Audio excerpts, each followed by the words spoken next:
Bob Wilson, poet, singer, songwriter, musician, Saturday, Texas.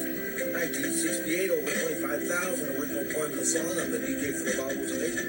Ladies, I got 27% ladies listen to my song. I need 50-50 men and women. I give advice. In the United States, get a career at 29 years old, 401A plan. That means the company pays half, you put half. The name of the song is I'm Proud of the Cherokee Nation. I'm proud to be, I'm half Cherokee Indian, half Czechoslovakian. Both my late parents passed away, and they're my guardian angels.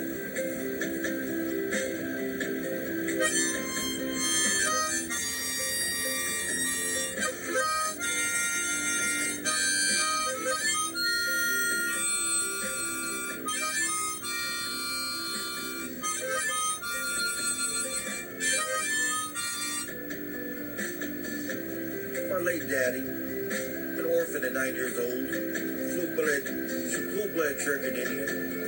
The POW in World War II, he was with George Patton, was captured in France in Nazi concentration camp 8 months. I'm proud of the Cherokee Nation and all the First Nation. I'm proud of the Cherokee Nation and all the First Nation people. Be proud of where you came from. I'm proud of the Cherokee Nation.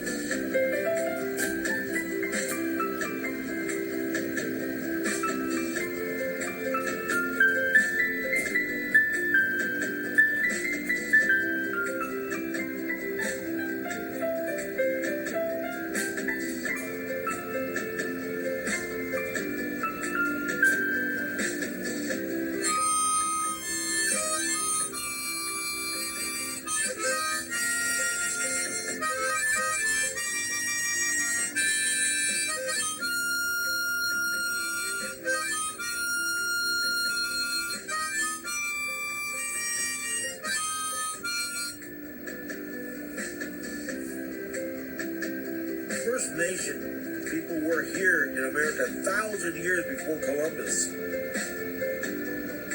We were lied to, killed, raped, murdered, and our land stolen.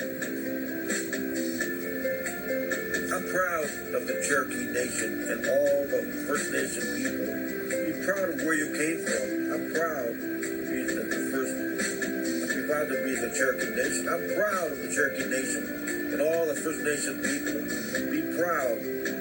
You can come from where you come from. I'm proud of the first Cherokee Nation and all the first people. 1492, there was, okay, remember I'm 72 here. I'm doing facts here, trying to get these straight here, because people say, it wasn't correct. I believe, okay, there were around, I believe it was 60 million or 100, I'd say 60 million, okay, more or less. Say 60 million American Indians or First Nation Indians in the United States. I think maybe 160, say 60 million. Okay, and now 60 million Buffalo. When Columbus came, okay, when all the Columbus come, a lot of people came after Columbus. Okay, some of the Indians were happy, or someone who got along with them, someone didn't get along with them. But the problem was the settlers, this is the United States, they didn't want to take a little bit of America. They kept pushing the Indians further back and further back and further back. And what gets me, I'm retired, I watch the news all the time, and I mean, I'm for Black Lives Matters. We should not have captured 12 million African people and slaves who brought to the United States, and that was wrong. I'm for gay rights. I'm for women's lib. But America seemed to forget about the American Indians, the First Nation Indians. They wouldn't let the First Nation Indians vote until 1924. They in these Indian war, and cowboys and Indians, it always shows the Indians are bad people. Let's talk about some facts here. Okay, listen, some facts here. Okay, Little Bighorn. They kept pushing the Indians further back, so they wouldn't. I'm going to stop with that. I think it was up where Little Bighorn is, wherever that is, Dakota, wherever. Okay. What happened was the Sioux and other nations, there being so many massacred and raped and murdered that they started forming the different tribes together. So the United States government, which broke almost every treaty they do with the Indians, and they had them up in Little Bighorn. So, okay, that was fine. They pushed them all up there, or that part, okay? But then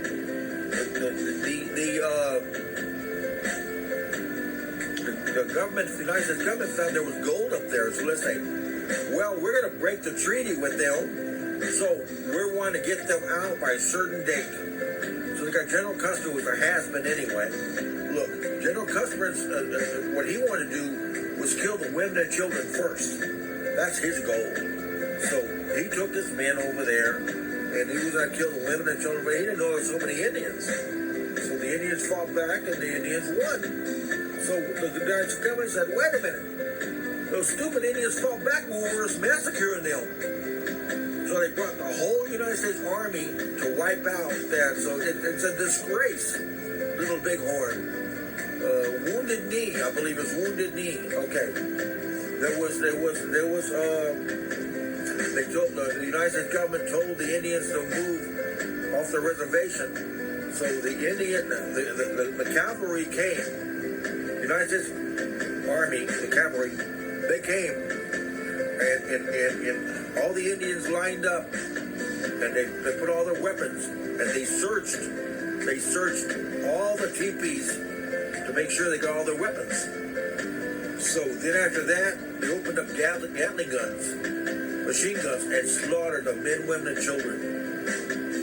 And then when they were taking them to the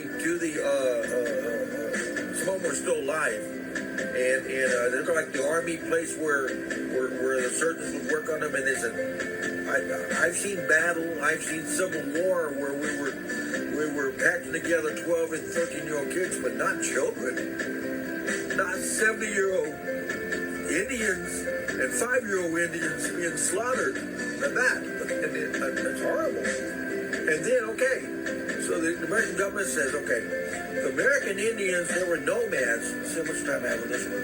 Okay, there were nomads. So they would follow the buffalo, but they respected, the American Indians respected the land, the water, everything. And I believe UFOs came with the Indians years ago. Okay, so the United States government said, wait a minute, we need to get rid of these. I know the American Indians were here, the First Nation Indians were here first, but we own the land now, we ain't giving nothing back. What we need to do, they rely on the buffalo, right? Let's go out and slaughter the buffalo. Just let them die. Let them die.